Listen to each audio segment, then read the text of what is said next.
Well, good evening, everyone. Want to welcome you again back to our series on digital marketing, and welcome to the Minnesota Score chapter. We're super happy that you're joining us this evening. And once again, for those of you that don't know about us, obviously Score is an amazing organization to help you with your business, whether you're launching a business that's new, whether you're growing your business. There are over 300 chapters in the United States, over 11,000 volunteers here to serve you, to help you with your business. So we're definitely happy to have you with us this evening. Our chapter, the Minnesota chapter in sunny Florida, over 50 years in establishment. We have over 80 members. And certainly if you're looking for a mentor, please reach out to us. We have some amazing individuals with just awesome experience that can help you, whether it's with marketing or just getting your business started. So any of these phases that you're in, whether you're in research and planning, whether you're opening your business, whether you're growing your business, or thinking about your exit strategy, we are here to help you with that. And as part of that help, tonight we're bringing you the series on SEO optimization and digital marketing. Jeremy Petty is here with us again this evening. Thank you so much, Jeremy. It's great to have you with us. And we couldn't bring this to you without our sponsors. We really want to thank our community partners for helping us in providing you with this high level of information. I did this for a long time in my career and made a lot of money. I think that for a lot of folks, this kind of information, getting it for free, is just unbelievable. So Jeremy, we really appreciate you taking time out of your busy work life. Jeremy has a wide array of expertise. His education and background is just stellar in helping small businesses and large businesses optimize their digital marketing to really focus on increasing their bottom line. And that is truly his desire in bringing you this information this evening, to provide you with a way to optimize your income. So without further ado, I will turn things over to Jeremy, and he will get started with you on SEO for Beginners, Part 2. All right, thank you, Paula, for that awesome introduction. Let me go ahead and set up my screen share. So hopefully that is showing up. All right, so welcome everybody. Welcome back. For those of you who were here last week, we kind of touched on SEO a little bit. Now we're going to do some deep dives. And hopefully by the end of this 1-hour presentation, you should have a pretty good understanding of what SEO is and how you can implement it in order to start generating some traffic to your website from search engines. So a little bit about myself. Again, my name is Jeremy Petty. I'm the CEO and founder of Ignition Digital Marketing, which is a local full-service digital marketing agency. And also of Simply Optimize, which is a new software startup aiming to automate the technical and on-page SEO processes that we're going to learn how to do today. I am a certified Score workshop presenter. I've helped hundreds of businesses over the past 10 years, generating tens of millions of dollars in revenue through digital marketing alone. And I work with businesses of all sizes, so from single-person small business startups all the way up to franchises and enterprises. So I have vast knowledge of different business sizes and sort of what works for certain businesses and what doesn't. So today what we're going to be covering, we're going to do a quick overview of SEO, what it is, why you need it, and some common misconceptions. And then we're going to actually walk you through the entire SEO process. So the first thing we're going to cover is website design. Now, last week I did a deep dive into this topic. I'm not going to do that today. So if you do want some more information on that, you can actually go to the Score website, the minnesota.score.org, and you can actually watch the presentation from last week. But I will go over just some of the main talking points for that. Then we're going to get into competitor research, keyword research, creating a website sitemap, technical SEO, on-page SEO, authority building, and then analyzing results. And this SEO process is one that I created over just 10 years of doing it. And so this is what I use for all of my personal clients to get some really good results.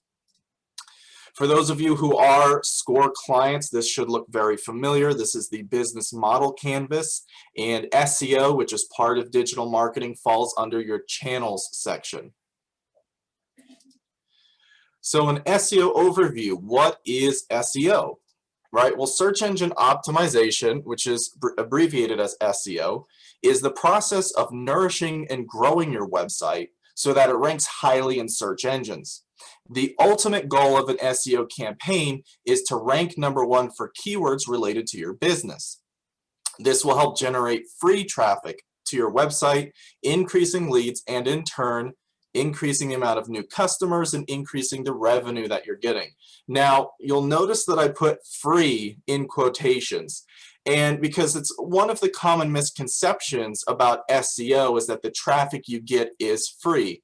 While technically, yes, you know, you're not having to pay for that traffic to come to your website, but you still have to pay, whether it's hiring somebody to actually optimize your website or paying by using your own time to optimize your website. So again, what is SEO? When your website is properly optimized for a keyword, it will start to rank in the SERPs. Now, a SERP stands for Search Engine Results Page. Even with the ads and the local map pack at the top, above the organic results, 70% of users still skip over those ads and go directly to organic results. And this is because organic results are more trustworthy in the mind of a consumer. You know, consumers are very, very smart. They know that when they see those top couple, listings on Google and it has a little ad next to it, they know that that's a business trying to pay in order to get their business. And they understand that the organic traffic is more trustworthy. And in the mind of a consumer, if somebody is looking for a company and they go down to the #1 organic result, you know, subconsciously they know, hey, if they're #1 in Google organically, they must be a really good business, to hire. Now, for the purposes of this presentation, I am going to be acting as a fictitious landscaping company in Sarasota. So this way, we're going to walk through the entire process. So if there are any landscapers there today, congratulations, I'm doing all the hard work for you. So as you can see here, we're going to be analyzing the SERPs to understand and try and find patterns, and then we'll talk a little bit more about that later on. Now, why do you need SEO? Right? Well, SEO makes up 50% of all website traffic on average, and this traffic is what we call organic traffic. Unlike an advertising campaign where the traffic stops as soon as you reach your budget cap or you stop the ad campaign entirely, the only limitation to the amount of traffic SEO generates comes down to how well it's performing in search engines. So theoretically, you know, an SEO campaign can generate an infinite amount of traffic, you know, whereas with a paid advertising campaign, it's only working so long as you continue to pay for those ads. And some common misconceptions about SEO. We kind of get more in depth on some of these later on throughout the slides, but these are just some common misconceptions that I get a lot about SEO. Unfortunately, you probably get spammed all the time for SEO services by people from India or various agencies around the world. And they all promise you really, really good results very quickly. And the reality of this is that SEO does not happen overnight. The results that you get will not happen overnight. You know, on top of that, it's very important to understand, what do we mean by results when we're talking about SEO? Now, results means seeing an improvement within search engine performance. So results don't necessarily mean that SEO is generating traffic, or it's not generating, new customers for you. Obviously, that is the end goal. But really, when you're looking at the results of an SEO campaign, what you're really looking for is the increase in the growth within search engines. And because SEO is very organic in the way that it works, it takes a long time in order to start to see that improvement. In fact, you can even go to YouTube, to Google's Webmaster channel, and a couple of years ago they posted a video saying that proper SEO can take anywhere between 4 and 12 months to implement and to start seeing some results from it. And that's coming straight from Google themselves. Building authority isn't worth it. Again, we talk about building authority a little bit later, but this is one of the core pillars of an SEO campaign. So your website authority is essentially how trustworthy your website is in a search engine. And for the purposes, again, of this presentation, we're going to be talking about Google, because Google makes up over 75, I think it was like 87% of the total search engine market share. So that's sort of what we focus on.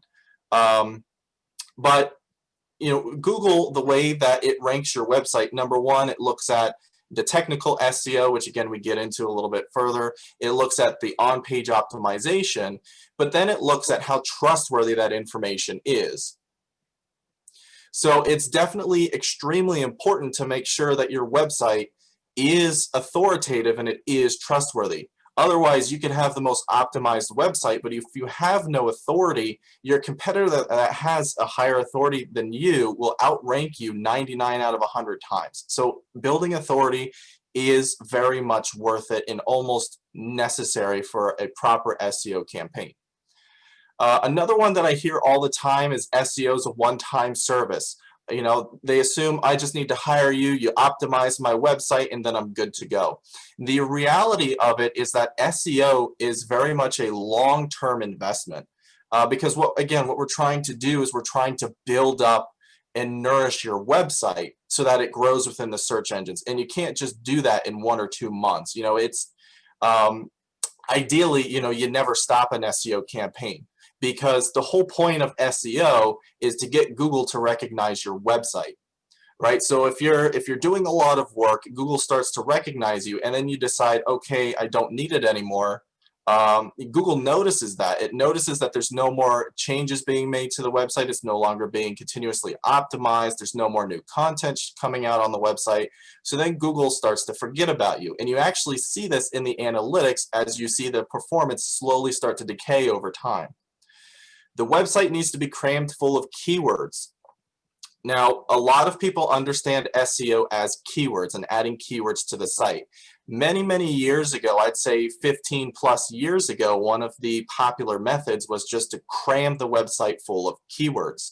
But this doesn't work anymore. Google notices this and actually attributes that practice as spamming. So we want to stay clear of that, and it's really more about creating really good content. Now, there is a certain keyword density that we like to stay within, where it's about 1 to 3%, the ratio of how often your keyword shows up and the amount of content that you have. Internal linking is a waste of time. Again, this is a big misconception, because not only does your website have an overall authority to it, but every single page inside of your website has its own authority. We call this page rank. And the only way to distribute your page rank throughout the rest of your website is through internal linking. So it's extremely important to have those links going from one page to another. And again, we're just using the landscaping analogy here, or example, is that, let's say I have a service of resodding a yard or something. And in that service, I talk about why we use a specific type of topsoil. Now, I can reference a study done by a university's agricultural center for all of the data that I'm talking about. So that would be one way to sort of link to that. So let's say in a blog post I talk about that, so I can internally link from that service page to a blog post that talks about why we use that topsoil. Then that blog post then links out to the source where you actually got that information. And the last one is cheap SEO will get me to the #1 spot. Now, yes, it will do that. However, what happens is these cheap companies, And again, these are the ones that are bombarding your emails saying, oh, we can get you to #1 for $250 or $199, whatever it may be. And anytime somebody guarantees you something in SEO, that is a huge red flag, because the only way that they can guarantee something is if they're using what's called black hat methods. And black hat methods go against the terms and services of Google itself. So what happens is that, you know, for small businesses, they think, oh, wow, I can get to #1 for only $200. I'll go ahead and do that. They get to the #1 spot for maybe a month, and then Google realizes, hey, this website is not here legitimately. You know, it used black hat tactics. Then what happens is your website gets penalized by Google. Depending on the severity of how, you know, the extent of the black hat services that were applied to it, you could even risk your website being de-indexed, essentially banned from Google, to where your website will never show up ever again. So cheap SEO is something that you really want to stay away from. SEO is not something that you should cheap out on, especially because it's a direct reflection of your business, because we're talking again about building up and nourishing that website to get search engines to notice it. So it's a really bad idea to cheap out on that, because then it, you know, it cheaps out your brand or your business. So now that we've kind of covered a quick overview of SEO, let's jump into the SEO process and how to create a successful campaign. All right, so again, for those of you who were here last week, you saw a more in-depth version of this, but this is just a one-slide version. So when it comes to your website, there are a few key factors you want to make sure you get right to ensure your website's a good user experience and ready for an SEO campaign. So you want to make sure that your website has a modern design. You want to make sure that it's responsive, so it's showing up on all the different devices. It's built on a scalable system.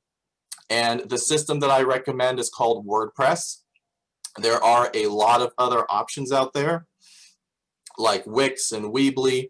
But if you're at a point where you're ready to engage in an SEO campaign, then it's time to move over to WordPress. And the reason for this is because those other platforms, while they do have some sort of an SEO tool set built into them now, they're extremely primitive compared to the plugins that we can get with WordPress, such as Yoast or Rank Math. And I kind of get into this a little bit later on. So again, if you're thinking about, okay, now's the time I really want to start to dominate search engines, I need to start generating some traffic to my website. If you're at that point and you're not on a WordPress website, I would highly recommend thinking about switching before you start engaging in an SEO campaign. So the next part is speed optimization. You want to make sure that your website is loading quickly, because loading times are actually a ranking factor in SEO. You want to make sure that you've got clear communication on your website. You want to make sure that you've got a clear, unique selling proposition on your website. You know, what makes you stand out against other people. And then you want to make sure that the actual layout design of your website is optimized for conversions. And again, if you want to get a little bit more information about each one of those topics, I would refer you back to the workshop that we held last week. And again, you can find that on manasota.score.org. All right, so the first real part of an SEO process is research and preparation. You know, it's not just jumping into your website and starting to add keywords. There's a lot of research that actually goes into it. So competitor research allows you to get an idea of how well your direct competitors are performing inside of search engines. You can research things like their domain authority. You can look at their backlink profile. You can see keywords that they're ranking for and how much traffic those keywords are generating.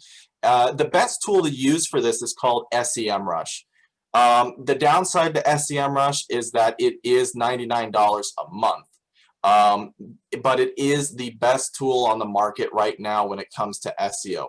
But there are some free tools that you can use, and one that I usually recommend is called Ubersuggest, and we'll actually kind of get into that in just a moment.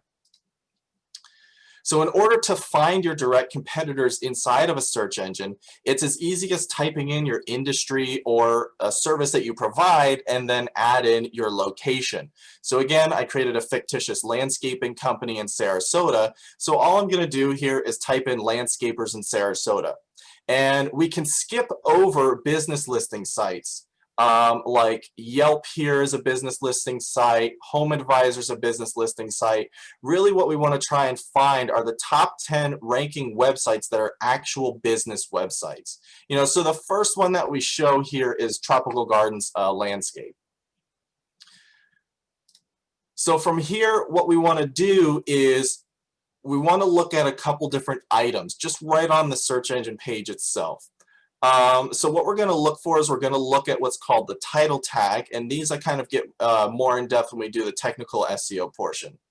But we have Tropical Gardens Landscape, Expert Landscaping in Sarasota. This here is the title tag. And then this section here is the meta description, right? And then the part underneath it here is the schema features. So your title tag essentially tells search engines and it tells users what that page is about. The meta description is kind of like a brief synopsis of the entire page. And then the schema features are kind of like little extra goodies that get attached to your organic listing. And then what you want to do is you want to repeat this 9 more times. And we're trying to find patterns in all of the title tags, the meta descriptions, and to see who else is using these schema features. So if we go back a slide, let's go down to the next one and see if we can see any similarities here. So this one is Landscaping on a Budget, Sarasota. We can see that this one has their business name first. That matches the first one as well. They have the location, Sarasota. That one's in the first one as well. And it has landscape somewhere in there as well. And that's actually showing up twice because we have landscaping and landscape. So again, you want to do this for roughly the top 10. This is just sort of what I do. But I would look at the top 10 and try to find these patterns. Right? And then what we can do is we can say, okay, well, I know that my keyword is landscapers in Sarasota, right? And if we look at the title tag, we notice, hey, that keyword is actually in the title tag for the first one. We can see landscaping in Sarasota. This one has landscaping, Sarasota, and also landscape. And then if we look at the meta descriptions here, we can actually see our keyword is in bold. So we know that, okay, there's a common pattern here. We have the first thing, and again, these are for the home pages. So the first thing that we see is, okay, they have the business name is the very first item inside of the title tag. And then we have sort of the keyword is in the second bit. So we have Sarasota landscape. Now, a cool thing with Google is that it understands semantics. So it knows that landscapers and landscape or landscaping are all the same things. Someone typing in one of those 3 variations are all looking for the same thing. So now that we've kind of gone through and we've looked at some of the patterns just on the SERP, we can actually now go into Ubersuggest and look at what our competitor is doing and how well they're doing with that. And for this, again, it's a free tool. If you want a little bit more data to show up, I highly recommend signing in with a Google account. Again, it's free. There is a paid version of this, but this at least gets you on the right foot to understanding what your competitors are doing. The website itself is called neilpatel.com/Ubersuggest, or just go to Google and Google this word right here, Ubersuggest. So all I have to do is just type in the domain here and then hit search. So again, I'm looking at my #1 competitor, which is going to be Tropical Gardens Landscape. So from here, what this tells me is I can see how many keywords that they're ranking for. I can see roughly how much traffic they're getting every month. I can see what their domain authority is, and on this tool it's called domain score. Again, it's semantics, it means the same thing. And then I can also see how many backlinks they're getting, and I can actually look at their backlink portfolio from this. Right, so normally the first step that I do is I'll click on the organic keywords here. So what this allows me to do is view every single keyword that they're ranking for organically.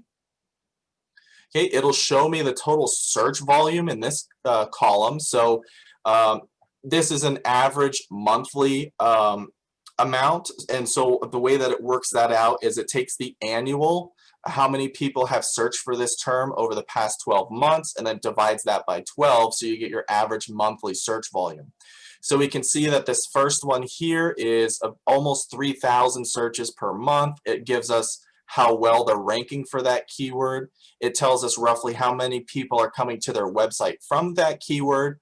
And then it shows us how difficult it is to rank for that specific keyword. Now, the cool part about this is that it also gives you the SERP on the right-hand side here. Again, that is search engine results page. So it's actually showing us who is ranking for that keyword. So if they're only ranking number 11, we can actually see, well, who's ranking number 1 for this keyword? You know, so if it's a keyword that's generating a lot of volume and your competitor's not quite ranking very high for that, you can see who is ranking high for that keyword and then look at how they're doing it. So you kind of fall into a bit of a rabbit hole when you do research, but it really is invaluable information, and the more that you can do, the more successful you're going to be able to set up your campaign. So that brings us into the keyword research bit. So I know the last one kind of blended into this a little bit, but keyword research will help you put together a list of all the keywords you want to rank for inside of search engines. And what you want to keep in mind when generating your keyword is to think about your customer. Think like your customer.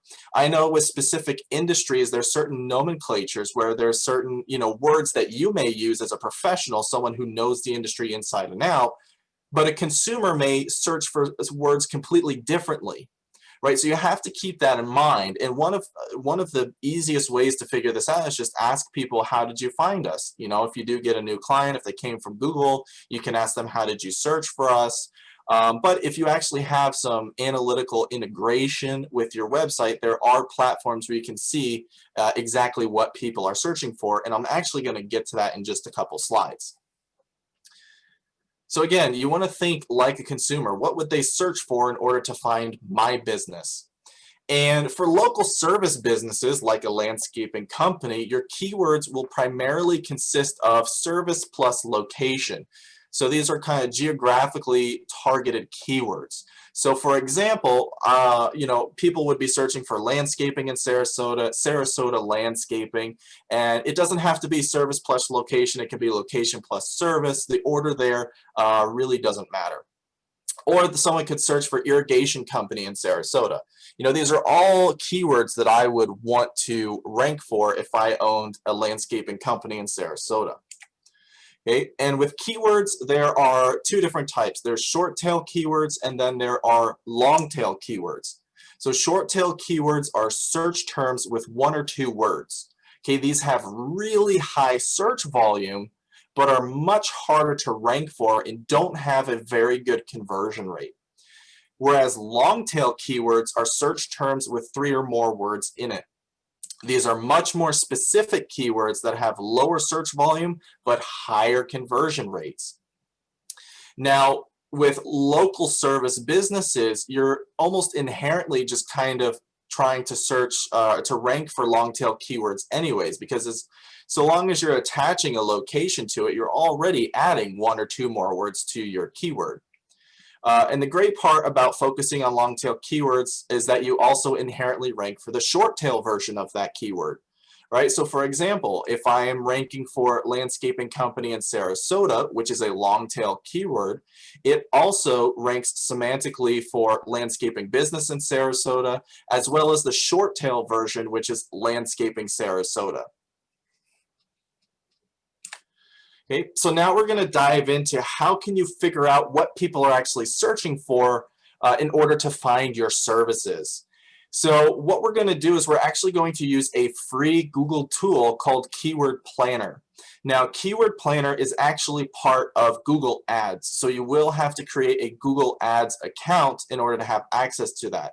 But again, a Google Ads account is completely free. So once you're inside of your Google Ads account, you want to come up to the right-hand side, the top right side here, and you want to click on Tools and Settings. From there, we're going to click on the Keyword Planner. Okay, so the first step here is to click on the Discover New Keywords. Okay, you're going to be able to start with keywords, or you can start with a website, and these are these 2 options down here. Okay, so starting with keywords will have you entering your services or your products, and then Google will try to bring up the most relevant keywords that users have actually searched for based on what you entered. Alternatively, starting with a website allows you to just paste your URL, and Google will actually scrape the content of that page and generate keywords that best match that page. So this is a really cool option too when we get into on-page optimization. If you already have a page built out and you're struggling to try and find a keyword to rank for that page, go into the Google Keyword Planner, put that page into the Start with the Website section, and Google will automatically give you some ideas for which keywords you should rank with that page. But again, for this example, we're going to do the Start with Keywords here. So again, as a landscaping company in Sarasota, I want to start off by typing in my services in this top bar, and make sure that you separate all of your keywords with commas. And when you do that, you'll know that you have the keywords separated when they show up in their own little bubbles up here. Okay, next what we want to do is we want to figure out what people are searching for locally. So because I would only hypothetically serve people in Sarasota, I don't really care what people in Alaska are searching for when it comes to landscaping, because the geography is completely different and the keywords may be completely different. So I want to focus in on just what people are searching for in Sarasota. And it also gives us an idea of the performance of those keywords just in Sarasota alone. And the way that you can change your location is by clicking on the United States here, which is on by default. It'll open up this secondary window here, and all you have to do is type in the areas that you service. So Sarasota, Manatee County, Hillsborough County, whatever it may be. If you do service a full county, make sure that you choose the county option, because it will give you a city option which has much fewer actual people. So you want to make sure that you select it on a county level if you do in fact serve the entire county. Now before we click on Get Results, what we need to do is we need to make sure that we remove the United States bit from the location, because again, we only want to focus on Sarasota County. So once you click on this little gray button here, this little X, it should just have Sarasota County or wherever you service highlighted and outlined here. So once you've got your locations, you click on Save, which is down here. It'll bring you back to this window, and you just click on the blue Get Results button. From here, you get this wonderful spreadsheet of keywords. Okay, now as you can see, I just kind of zoomed in on the spot that we really want to focus on. Because this is part of Google Ads, you're going to get a lot of Google Ads information. Things like, what is the competition for that keyword within advertising? What is the average cost per click? But because we're just doing keyword research for SEO, we don't really care about the advertising performance. We're just focused on number one, what is the average monthly search volume for our keyword in the areas that we service. Okay, so we can see that there's actually close to 4,000 keyword ideas that we can have. And what I like to do is I like to go after the keywords that have the largest average monthly searches. So that's going to be this right column here. Now, what's nice about the tool is that you can actually come in and just sort by highest search volume, which makes it a lot easier to go through this. But just from here, we can see that there's roughly 100 to 1,000 people per month looking for landscaping, irrigation, lawn care, hedge trimming, tree removal. And again, these are the services that I provided. So just people in Sarasota searching for the keywords that I provided, which would be my services. And then what it does is it generates a whole list of keyword ideas, again, based on the data from users specifically in the service area. And then again, this is where I would go through the average monthly searches and try to pick out the keywords with the highest search volume, because that is going to be the easiest way to quickly increase the performance of your website inside of search engines. So now that we've got our list of keywords that we want to rank for, we know who our competitors are, we know what we have to do to beat them. And again, your search engine competitors can be very different than the competitors who you think are your direct competitors. You know, because you know, if you're in that industry, then you know just about every other business that's local in that same industry. And so by actually going to Google and doing that search for your industry plus location or your services plus location, you're going to see who your real competition is within the search engines, and you're going to know who you need to outrank. So now that we know who our competitors are, we have our list of keywords that we want to rank for. Now we need to use this information in order to organize our website. So again, we haven't even touched the website yet. This is all just research and preparation. So a website sitemap is a list of all the pages on your website, and you want to assign the keywords that we found to pages that you already have, and then create new pages for keywords that don't quite fit any current page. And the purpose of creating a sitemap helps you organize and think through your campaign before you actually begin implementing it. And so I just created a very quick example of what this would look like inside of Microsoft Excel. If you don't have Microsoft Office, you can also use Google Sheets, which is a free software. And a very basic SEO sitemap would include things like the page title. So what is that page? So we've got the home page, we've got the services page, and then underneath our services, we have the list of all of our services. So we would have a landscaping page, we would have a yard maintenance page, we would have tree trimming, etc. Okay, and then what we want to do is we want to write down what the actual link is going to be to that page. And the reason that we do this is because we want to try and focus on creating a good slug. Now, a slug is the term that we use for this little bit right here at the end of the URL. This is essentially the address of that page in your website.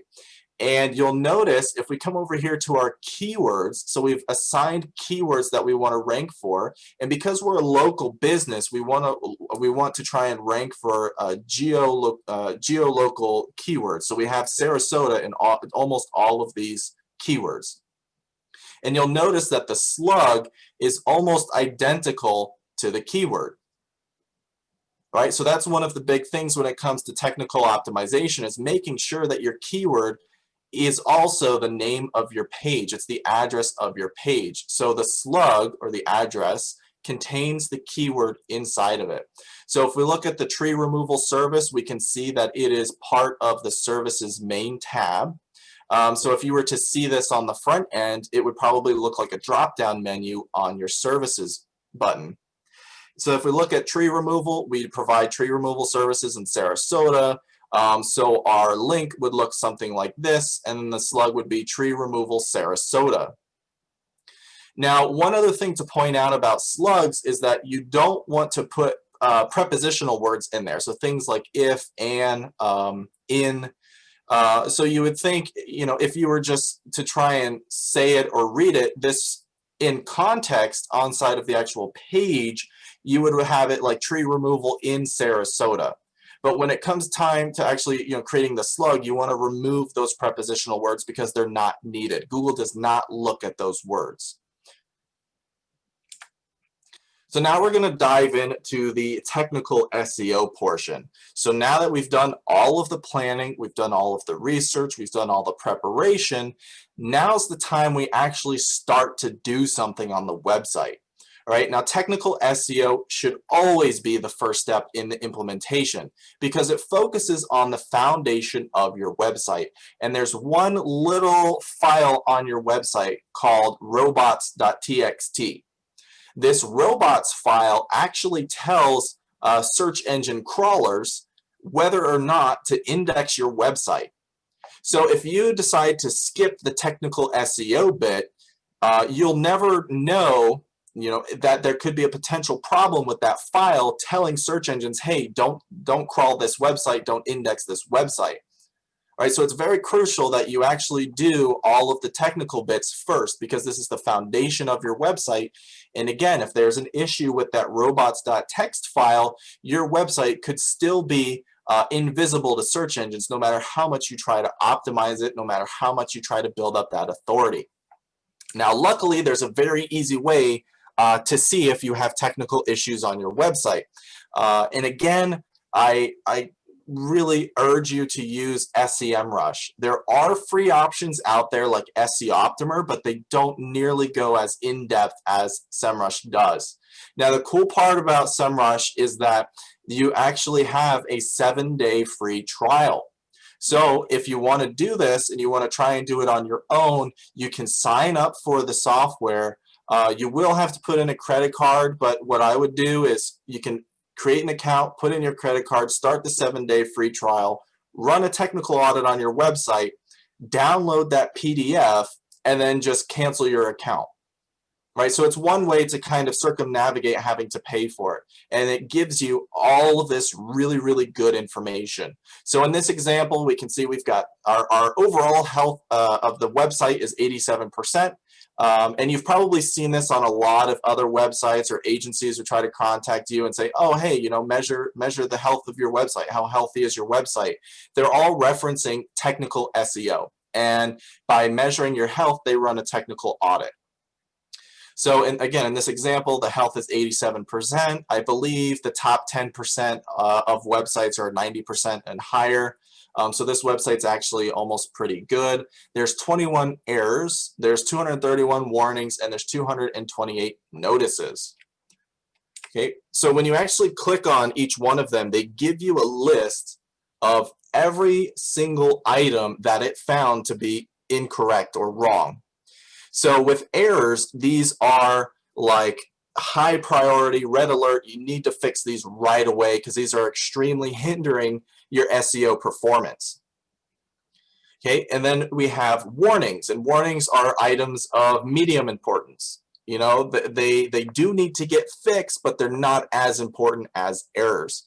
And again, one of the errors could be your sitemap your robots.txt file preventing the crawling of your website.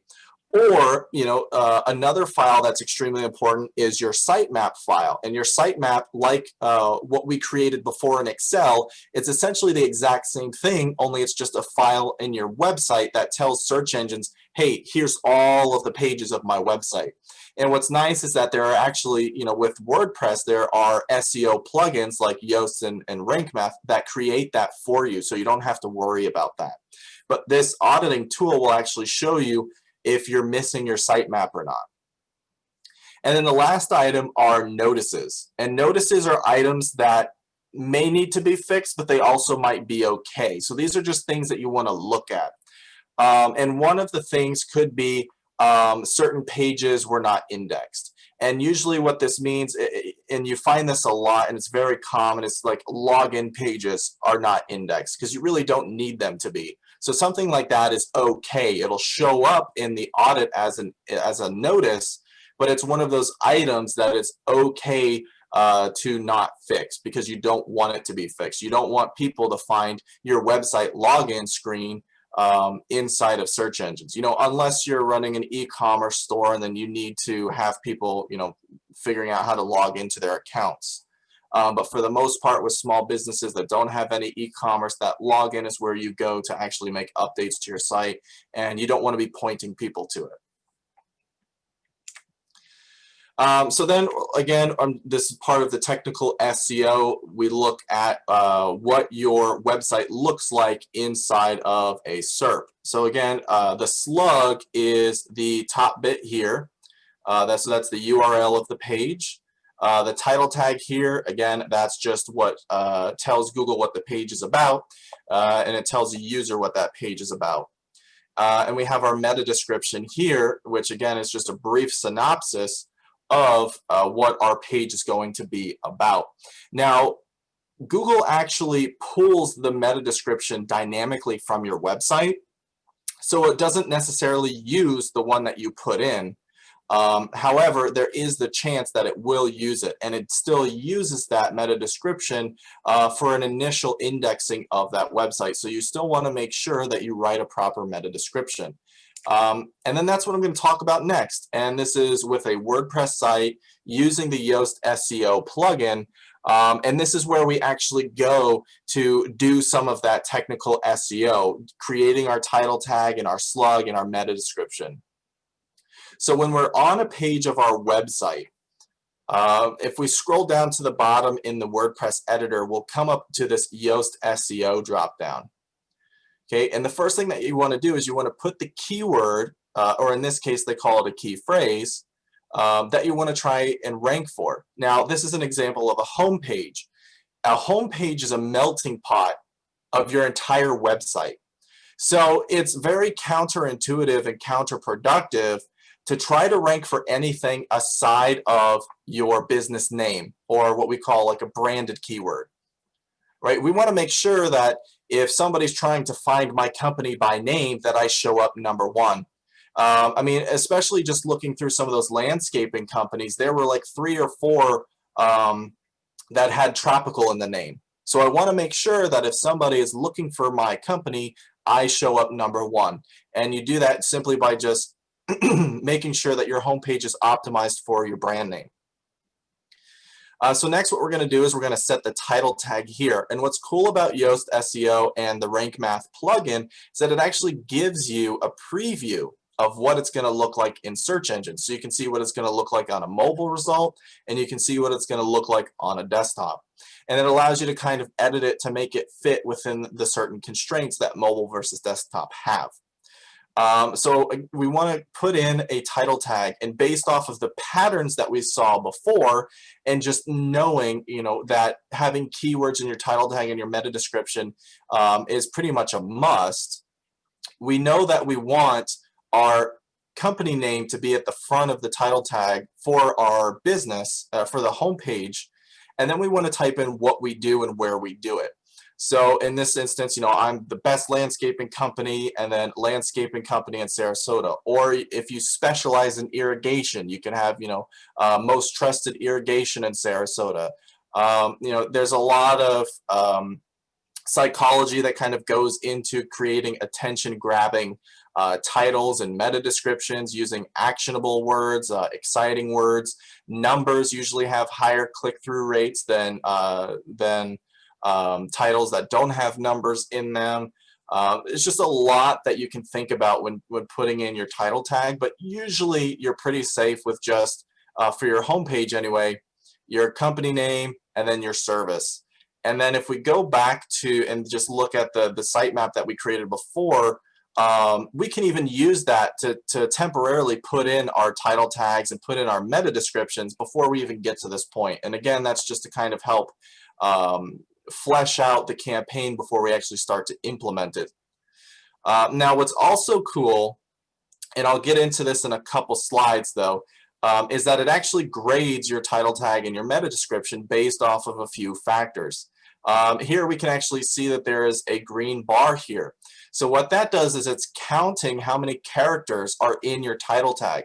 Now there's a maximum character limit of a title tag, and if it goes over that limit, you'll see the ... in the link, which means that it was too long and it's cutting it off. So you want to make sure that your title tag hits this green bar, but it doesn't go over and you use too many characters, otherwise it gets cut off.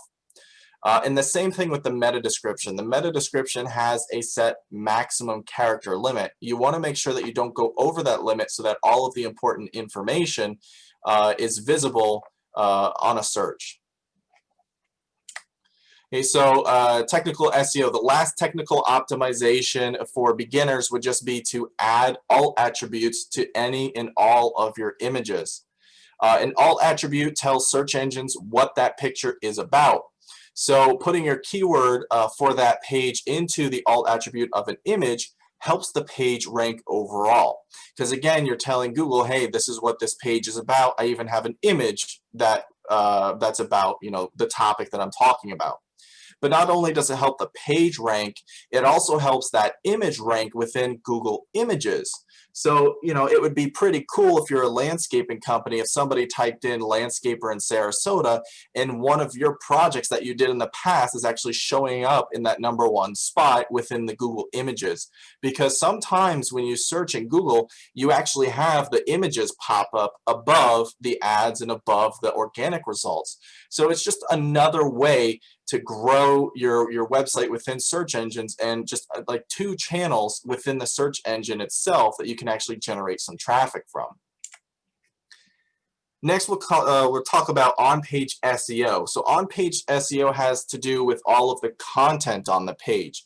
So, this includes the text that's on the page and actually using and implementing images and videos.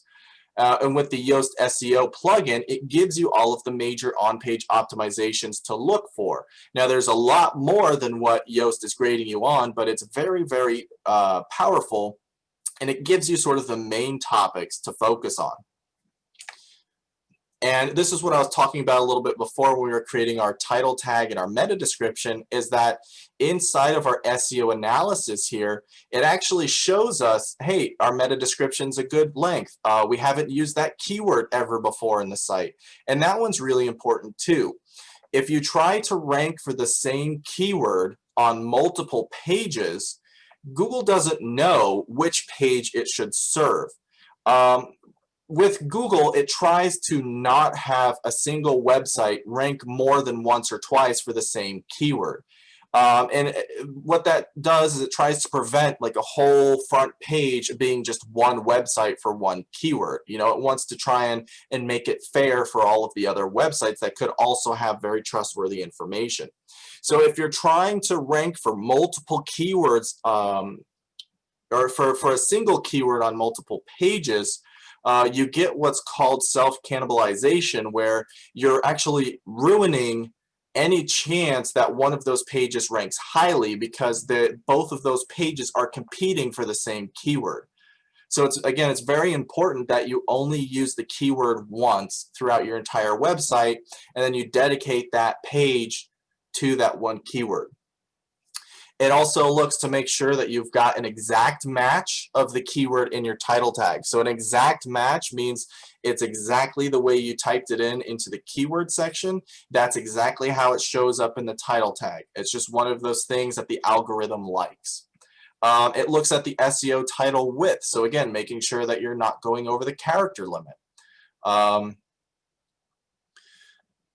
So the goal when you're doing on-page SEO is essentially to follow this checklist item, right? And you want to make as many of these green as possible.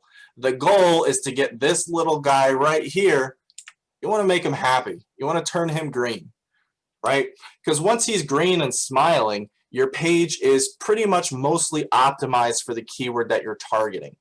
Right, so the goal when you're trying to do the on-page SEO, again, is just tick some of these boxes and try to get all of them green. Now, it's pretty hard to get every single one of those green, but the more of these that you can tick off, the better that your page is going to rank inside of search engines. Right, now what's cool with WordPress is that as you're actually editing your page, this updates in real time. So you can see if the changes that you're making are actually positively changing your SEO. Some of the other things that it looks for is outbound links. So are you talking and referring content over to other people's websites? Google doesn't like selfish websites that never references other websites. And if you don't have any outbound links in your website, it actually hinders your search engine performance. So it's extremely important to reference other websites. Okay, internal links, I kind of talked about this a little bit before. Just like the internet is just a big web of websites all interconnected, your website is just a bunch of pages that are all interconnected in its own little web. Right, so Google likes to be able to navigate through your website no matter what page you're on, so long as it's relevant and it makes sense. The last thing you want to do is spam just a bunch of random links going to your website just for the sake of having internal links. So there is a strategy behind that. And like what I was talking about earlier, let's say if you have a blog post about the best topsoil to use, and in your service page, you're talking about sodding a yard and you use this specific soil, then you can actually use an internal link to link to that blog article that talks about why you use that specific soil. Right. Next, having your key phrase in subheadings. So when we're talking about on-page SEO and the actual content and the text, you want to make sure that you have a proper hierarchy. So with a lot of websites, and usually the best practice here and the way that it should be done is an H1 tag is the first heading on a website. That H1 tag tells Google what the content of that website or of that page is going to be. So not only does it tell the search engine this, but it's also usually in the banner at the very top of your web page. So it's telling Google what that page is going to be, but it also sets the expectation for visitors of what that content is going to be. Now that H1 tag should only be used once per page, because again, that's the overall topic of that entire page, and you want to make sure that your keyword is in that H1 tag. Now, when we talk about subheadings, all of your main talking points will then be H2s, which are heading 2s. So if you have any subpoints behind the H2 tag, then you would have H3. So it's essentially you are creating a hierarchy of information on your page. So not only does it make it logically easier for somebody reading the content because you're structuring it in the proper way, but it really helps Google and the search engines understand the topic a lot better. They know, hey, everything within the H2 tag is going to be talking about whatever that H2 tag is. And then once it reaches another H2 tag, it understands, hey, it's done talking about that previous point. We're now on a separate point. So again, it's extremely important that we are structuring that content properly and using these header tags appropriately. Image alt attributes, we talked about that. And then the last thing that I'll talk about when it comes to on-page SEO is the actual amount of content on the page. Right now, in this particular example, there's only 19 words in here, right? And with Yoast SEO, it likes to see a minimum of 300 words. Now, I can tell you right now that the average website or the average web page that ranks in the #1 position has an average of 1,800 words. That's well above the 300-word minimum. Right now, the reason for this is because Google loves content. They want to see relevant content. They want to see quality content. Right? And for somebody like me, when I was first starting out, I could hardly write a 2-page paper in high school. I didn't used to be able to write good content. But then you realize once you start talking about your business, once you start talking about the service that you're actually providing people, it becomes a lot easier because all you have to do is write out your entire process. How, if I do tree removal, how do I go about cutting down a big tree? Talk about the different types of cuts that you have to use in order to cut down the tree. You've got the first one, which is like a wedge shape. And then you do the second cut, which is going to be your relief cut, which then helps the tree fall down based on the wedge shape that you cut in. And you can go on and on talking about the processes, the tools, the equipment that you use. So once you actually start to talk about your services and the processes of those services, getting to 1,800 words becomes less of an obstacle, and it becomes really, really easy. Again, it's just, how would you describe your services to somebody when you're out networking? Use that same information and just put all of that onto the page. And then the last thing that I do want to talk about, which isn't shown here, but I did kind of refer to it a little bit before, is the keyword density. Again, we want to make sure that we're not spamming that keyword throughout the entire page. And usually there is a keyword density ratio that we like to use. Now, Google has not and will never say, yes, this is the exact percentage of keyword to text ratio. But, over the years, we've been able to determine that the sweet spot is kind of 1 to 3%. So out of the entirety of the content, if we're looking at how many words there are, we want to make sure that our keyword shows up between 1 to 3% of the time. And I would say having the keyword a minimum of 2 or 3 times. Now, as you get into like the 1,800 word count, then you're talking, you've got your keyword in there, upwards of just about 10 times. And that's okay as long as you keep that keyword density within the 1 to 3% range. So next we're going to talk about off-page SEO, and this is the authority building portion. And there's really no good way to visualize this So there's not going to be any pictures on these next couple slides. But like I was saying earlier, the authority of your website is just the trustworthiness of your website. Google's job is to serve its user the most relevant and trustworthy information that it can find. Right? And the main deciding factor of your trustworthiness is your backlink portfolio. And a backlink is a link that comes to your website from an external website. So for instance, let's say, you're part of your local chamber of commerce. They have your business listed in their members page, and usually that has a link to your website. So that link on the Chamber of Commerce page on your profile page is a backlink. And you can think of backlinks like a referral. So if I needed a dentist and I didn't currently have a dentist, let's say I would go to somebody and say, hey, do you know a good dentist? And they gave me the name, like, oh yeah, this is a really great person. He did a great job and he's not expensive. Right? I'm like, all right, thanks. And then what I'll do is I'll go to another person, and now if they give me the same dentist and I go to another person and they give me the same dentist, then I know that that dentist is a good dentist to work with. Right? And the same thing happens in the SEO world. What Google's looking for is Google's looking for other websites that are relevant to your website, and they're saying, okay, who is referencing or referring their traffic to you, right? So this could be something like a home improvement blog site, right, where they need to improve the garden, the front garden of the home, or they need to, do a complete makeover of the yard, and they say, hey, we hired this company and they did such an amazing job and this and that. Google will find that and get that backlink.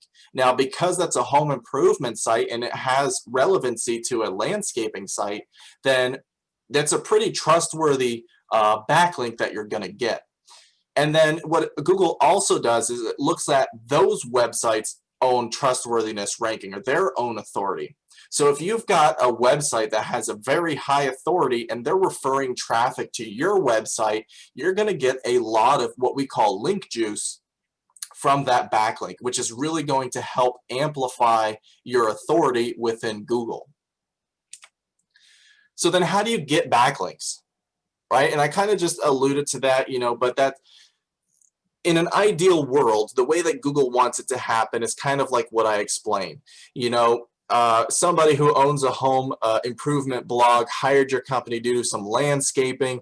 They had an amazing job, and so they want to write all about it in their blog. So it's organic. Those backlinks that you're getting is organic. However, the reality of it is that it doesn't really work that way. And if you want to start seeing results consistently, then you're going to have to pay for it.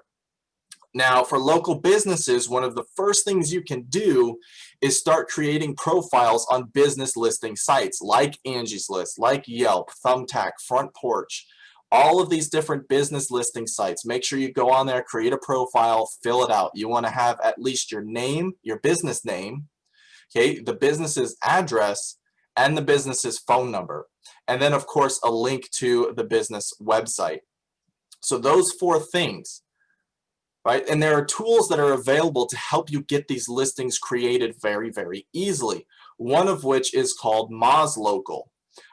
It will actually create all of those listings for you on over 80 websites. I think now it's like over 120 or 140 websites, but there's a ton of websites, and these are business listing sites that it'll automatically just publish your information to. Every single one of those publications, every single one of those business listings is a backlink. So that is a very, very quick way to establish your website as a real bona fide local business, right? And that's really going to help SEO. Another thing that actually helps, and this is part of the business listing, is to make sure that you have a Google My Business listing that has your website in it. Because if you can create a Google My Business listing, you link it to your website, and then you verify that listing, your website automatically starts to rank much better inside of the search engines. Now there is this whole thing with a sandbox mode with Google, where if you've got a brand new website, you're kind of on probation. to where your website will not rank very well for the first few months because Google's trying to ensure that you're not a spam site, that you are a legitimate website. And one of the fastest ways to get out of that is to make sure that you've got a verified Google My Business listing that is linked to your website.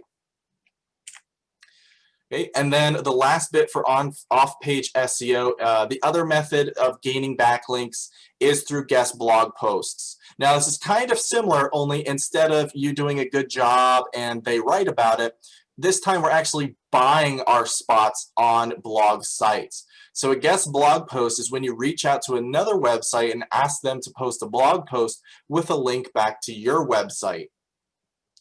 These are like 99.99% they're paid for, unless you personally know the owner of the website and they're willing to put your link on there for you at no charge.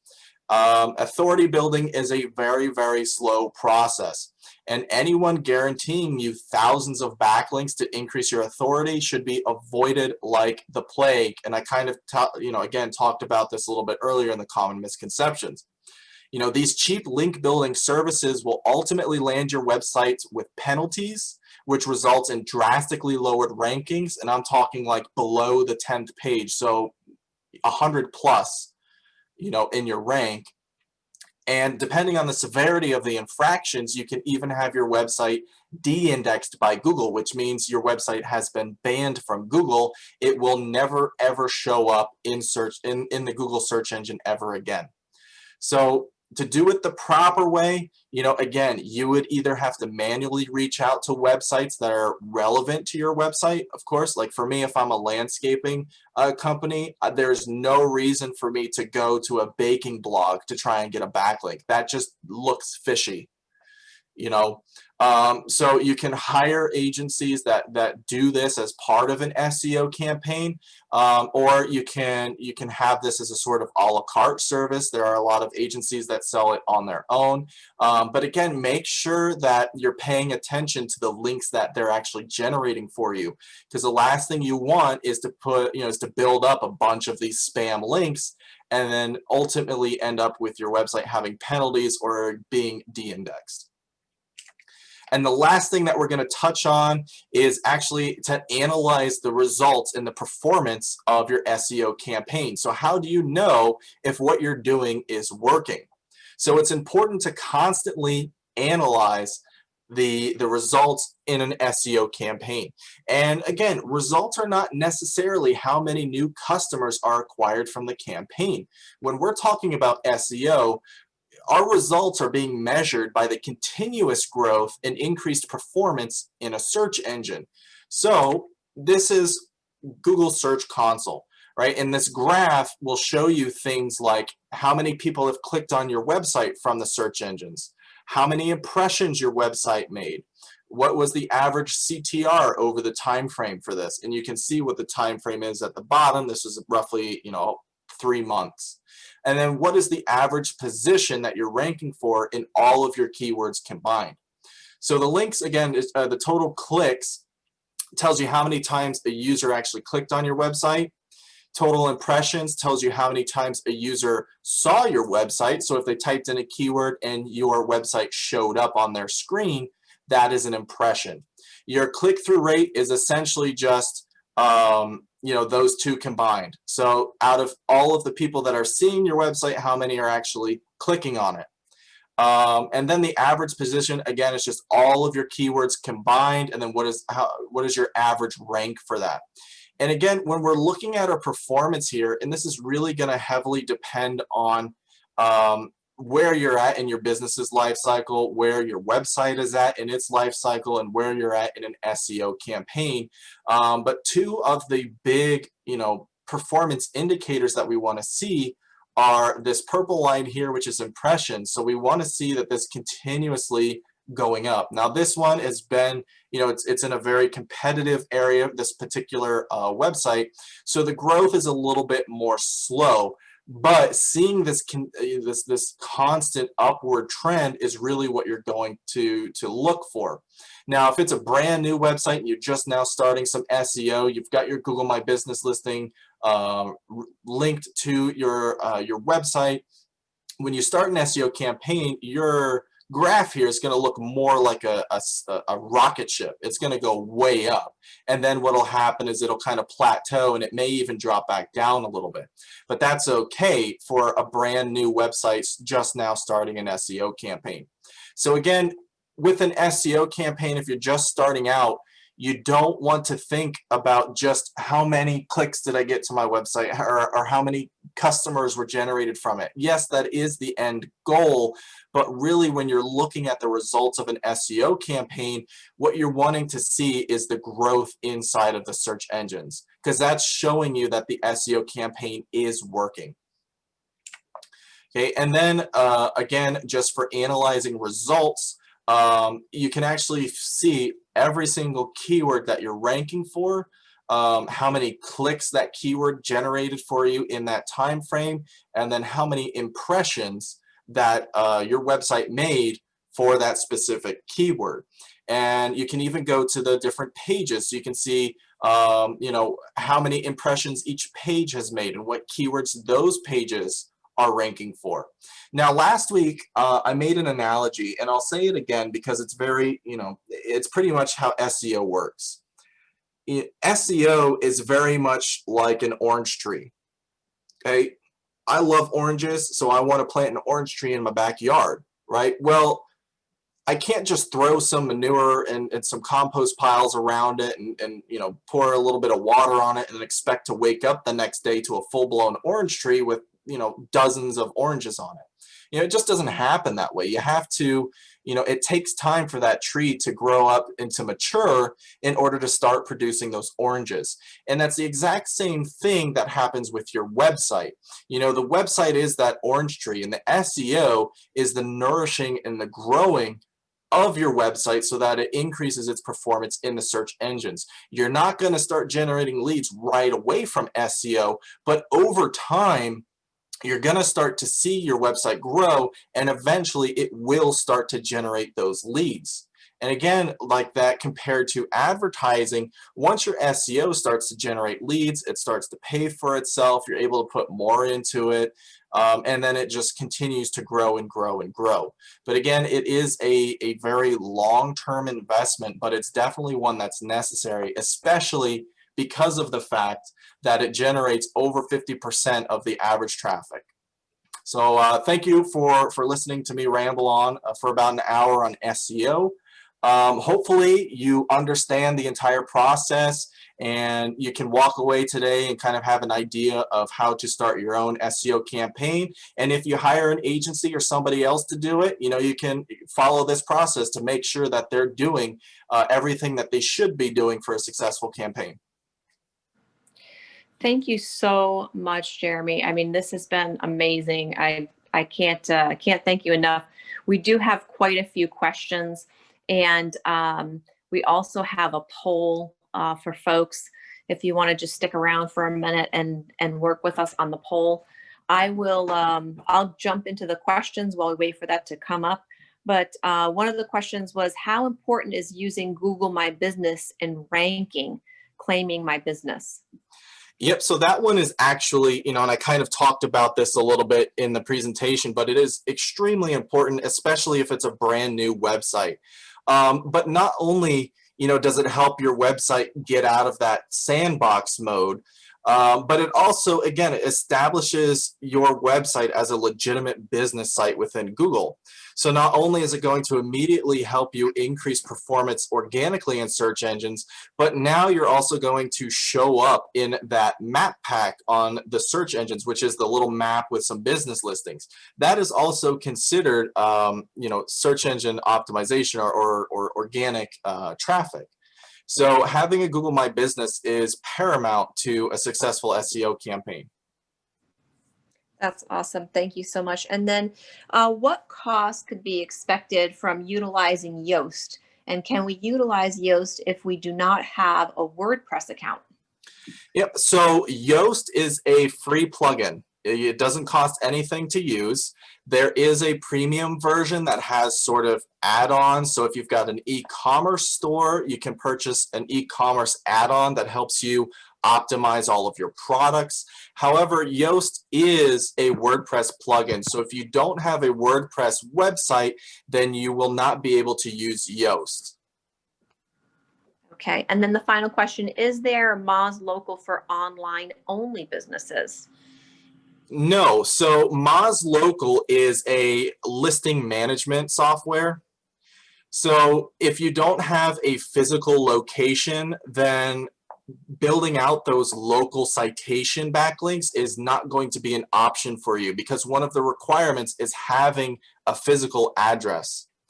One way around this is if you have, like if you're part of a coworker type office where there's a bunch of people sharing the space working from there. Usually they'll assign you a mailbox. Even if you don't ever go there, you can get a virtual mailbox just so that you have an address. But when it comes to Google My Business, you have to be very careful with that, because Google My Business, you're not allowed to use things like PO boxes or fake addresses. They want to see real physical addresses. So Moz Local will not work unless you have a physical address that you can actually put in there. Okay. And then I got a couple more questions here that just came in. I have a new website and use Google Console, and I keep getting an error message, submitted URL not found 404. Is this a new website not indexing yet, or a website issue? Okay, so if you're seeing that issue inside of Google Search Console, what I would recommend is look at your sitemap that's generated. It could be outdated, so the page that it's trying to find from the sitemap may no longer exist. Usually if you're using like Yoast or Rank Math or an SEO plugin, it automatically updates that sitemap for you. If that's an issue where you're trying to find your website just by going to it and you have a 404 error, that could be an issue of your host. There could be a lot of different explanations for that, but if you're just seeing that within the Google Search Console, the best bet would be either you try to manually put in the URL to have it put into a priority queue to index and recrawl the site, and you typed it in incorrectly, or it could be that your sitemap is outdated and that Google is trying to find a page that no longer exists but is still listed in that sitemap. Okay, and then the last two questions. I have established my GMB listing already. I'm curious how adding pictures weekly and posting updates, blog posts to it will impact my ranking. Will I show up more often or closer to the top if I do this? So Google My Business, the main ranking factors for GMB would be how long your business has been in business for, and how many reviews that you have, and what is the rating, the overall rating of those reviews. Those are the top 3 ranking factors when it comes to that. However, it does help if you're constantly posting through your GMB. If you are adding images, the more images you can put up there, the better. If you can do videos as well. I know Google already kind of puts the Google Maps display on there for you, but that is definitely a very valid way of increasing your rankings in just the local business listings with your GMB. Okay, great. And then last question, can you create a Google Ads account without a Google My Business account? Yes, so the only thing that you need to create a Google Ads account is a Google account itself. So if you have a business email, you can sign up for a Google account, even if you don't have G Suite, or you can just use a Gmail account to create a Google Ads account, and then you can access the keyword planner from there. Okay, fantastic. Folks, if you want to jump in and complete the survey in the chat box, we would really greatly appreciate that. And then I had one more question come in last minute. How does serious hacking affect the SEO? So that can be very detrimental to your SEO, and it really depends on what was done to the website inside of that hack. So for instance, you know, let's say your website was hacked and they were using your domain to send out a lot of spam emails. You know, that could very seriously hinder your search engine performance. If Google notices that your website is hacked or the server that your website is hosted on has been hacked, you know, it knows that, and it'll actually hinder your search engine performance, because the last thing that Google wants to do is send its users to a website that's hacked that can potentially compromise the user's data as they browse the website or as they put in forms. One of the ways to try to fix that and mitigate that, number one, if it's, you know, if you've got a backup of your website from before the hack, make sure that you do a restore and you upload that the backup. If it was the server that was infected, I would talk to your host about it to make sure that it's been fixed and rectified. Sometimes, depending on your hosting provider, you can request to have your website moved to a different server. But if your website does get hacked and there's nothing that's being done about it, that you don't restore your website, you don't fix that issue, it will absolutely start to tank within the rankings inside of Google.